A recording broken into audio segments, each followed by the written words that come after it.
मित्रों, एक समय की बात है जब देवी राधा रानी भगवान श्री कृष्ण के साथ गौलोक में विश्राम कर रही थी। तब देवी राधा भगवान श्री कृष्ण से कहती है, हे प्रभु, आज मेरे मन में कुछ प्रश्न उठे हैं, कृपा करें और मन की जिज्ञासा को शांत करें।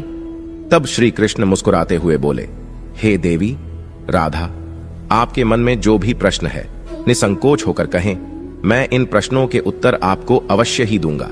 मित्रों, तब राधा रानी कहती है, हे प्रभु, मेरे प्रश्न यह है कि किस श्राप के कारण महिलाओं को गर्भवती होना पड़ा तथा केवल नारी जाति को ही गर्भवती क्यों होना पड़ता है?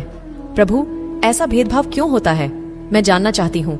मित्रों, तब भगवान श्री कृष्ण कहते हैं, हे देवी, आपने जो प्रश्न किए उनके उत्तर थोड़े विचित्र है, किंतु मैं आपको इसके विषय में महत्वपूर्ण कथाएं सुनाता हूँ, उसे ध्यान से सुने।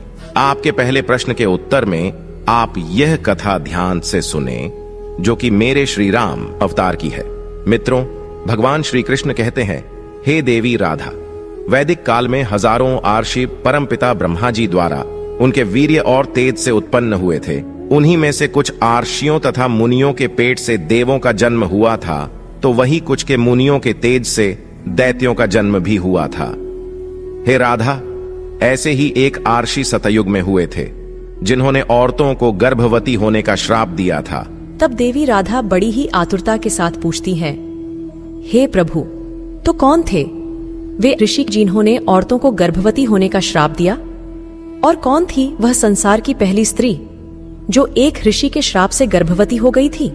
मित्रों, भगवान श्री कृष्ण कहते हैं, हे देवी राधा, इस कथा का वर्णन महर्षि वाल्मीकि जी के रामायण के उत्तरकांड में किया गया है, जहां प्रभु श्री राम को महर्षि अगस्त इस कहानी को सुनाते हैं।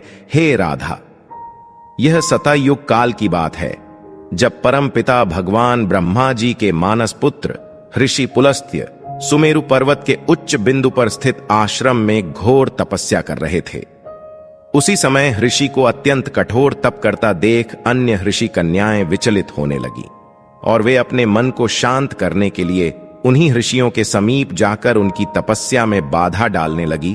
तभी ऋषि पुलस्त्य जी ने क्रोध में आकर वहां उपस्थित सभी कन्याओं को श्राप दे दिया कि अब जो भी उनके सामने स्त्री आएगी, उनकी नजर पड़ते ही वह कन्या गर्भवती हो जाएगी। मित्रों, भगवान श्री कृष्ण कहते हैं, हे देवी राधा, ऋषि पुलस्त्य जी की बात सुनकर वहां मौजूद सभी स्त्रियां डरकर वहां से भाग गईं, लेकिन ऋषि बिंदु की कन्या को ऋषि पुलस्त्य के श्राप के बारे में कुछ भी जानकारी नहीं थी। इसलिए एक दिन वह अपनी एक सहेलियों को ढूंढते हुए अनजानवश ऋषि पुलस्त्य जी के सामने जा पहुंची। ऋषि पुलस्त्य जी उस समय वेदों का पाठ कर रहे थे। ऋषि पुलस्त्य जी ने जैसे ही नजर उठाकर कन्या को देखा, उनके श्राप का असर उस कन्या पर प्रभावित होने लगा। तत्काल ही उसका शरीर पीला पड़ गया और वह गर्भवती हो गई। अपने शरीर में इस तरह का परिवर्तन देखकर ऋषि कन्या घबराकर अपने पिता के पास पहुंच गई। मित्रों, भगवान श्री कृष्ण कहते हैं, हे देवी राधा, अपनी कन्या की ऐसी हालत देखकर ऋषि तृणबिंदु को बड़ा ही दुख हुआ और तभी उन्होंने अपने ध्यान की शक्ति से सारी घटित घटना का अनुमान लगा लिया, जिसके बाद वे अपनी कन्या को लेकर ऋषि पुलस्त्य के पास गए और कहा, हे मुनीश्वर, आपको हमारा नमस्कार है। मेरी पुत्री अनजाने में आपके पास आई थी, किंतु आपके शाप के कारण आज वह संसार की पहली स्त्री है जो गर्भवती हुई है। मेरा आपसे निवेदन है कि आप इसे भिक्षा के रूप में ग्रहण करें। यह सर्व गुणों से संपन्न है और अनजाने में ही आपके शाप की अभागी है, तो यह सदा आपकी ही सेवा भी करेगी। मित्रों, भगवान श्री कृष्ण कहते हैं, हे देवी राधा, ऋषि तृणबिंदु जी की आदर पूर्वक विनती और निष्पाप बिंदुसरा को मिले शाप से ऋषि पुलस्त्य भी बहुत दुखी हुए और उन्होंने ऋषि तृणबिंदु को प्रणाम किया और उनकी पुत्री बिंदुसरा को ग्रहण करने का आश्वासन भी दिया। फिर उसके बाद पुलस्त्य जी ने उसे कन्या को स्वीकार कर लिया। मित्रों, जिसके बाद वह कन्या आर्षि पुलस्त्य के साथ रहने लगी और उनकी दिन रात सेवा करने लगी। वे सुंदरी बिंदुसरा की सेवा भाव से अत्यंत प्रसन्न होकर ऋषि पुलस्त्य जी ने एक दिन उनसे कहा कि हे देवी, मैं तुम्हारी सेवा भाव से बहुत प्रसन्न हुआ हूं, इसलिए मैं तुम्हें अपने समान पुत्र प्राप्ति का वर देता हूं। जिस समय तुम मेरे सामने आई थी उस समय मैं वेदों का पाठ कर रहा था और तुमने उन वेदों का श्रवण किया था। इसलिए तुम्हारा पुत्र वेदों का ज्ञान देने वाला विश्वा के नाम से जाना जाएगा।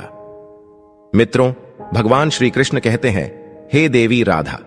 कुछ समय बाद उसे ऋषि कन्या ने एक पुत्र को जन्म दिया और जैसा कि ऋषि पुलस्त्य जी ने आशीर्वाद दिया था कि आर्षि कन्या का पुत्र विश्वा के नाम से जाना जाएगा। मित्रों, भगवान श्री कृष्ण कहते हैं, हे देवी राधा। विश्वा भी बड़े होने पर अपने पिता ऋषि पुलस्त्य जी के समान बड़े तपस्वी हुए। ऋषि विश्वामित्र के तपस्वी रूप को देखकर ऋषि भारद्वाज बहुत प्रसन्न हुए थे, इसलिए उन्होंने अपनी बड़ी कन्या का विवाह उनसे कर दिया। मित्रों, भगवान श्री कृष्ण कहते हैं, हे देवी राधा। आगे चलकर विश्वामित्र को एक सुंदर, बलवान, गुणवान एक पुत्र प्राप्त हुआ जिसका नाम श्रवण रखा गया। मित्रों, भगवान श्री कृष्ण कहते हैं, हे देवी राधा। इसी श्रवण का ही एक नाम कुबेर है। भगवान श्री कृष्ण कहते हैं, तो देवी, मैंने आपके पहले प्रश्न का उत्तर दिया है। हे सखी राधा, आपका दूसरा प्रश्न था कि क्या केवल नारी ही गर्भवती हो सकती है? तो ध्यान से सुनो, नारी के समान पुरुष भी अपने दिव्य तेज से गर्भवती हो सकते थे, किंतु हे देवी राधा, एक स्त्री को संसार की दिव्य शक्ति स्वयं परमपिता ब्रह्मा जी ने दी है और उसकी रचना करने में उन्हें कई गुना अधिक समय लगा था। इसलिए नारी को यह शाप रूपी वरदान है कि वह इस संसार का निर्माण ब्रह्मा जी के बाद स्वयं कर सकती है। तो दोस्तों, उम्मीद है आपको यह कथा पसंद आई होगी। वीडियो को लाइक जरूर करें और कमेंट में जय मां लक्ष्मी, जय श्री कृष्ण जरूर लिखें। साथ ही चैनल को सब्सक्राइब करें। आप सभी का धन्यवाद।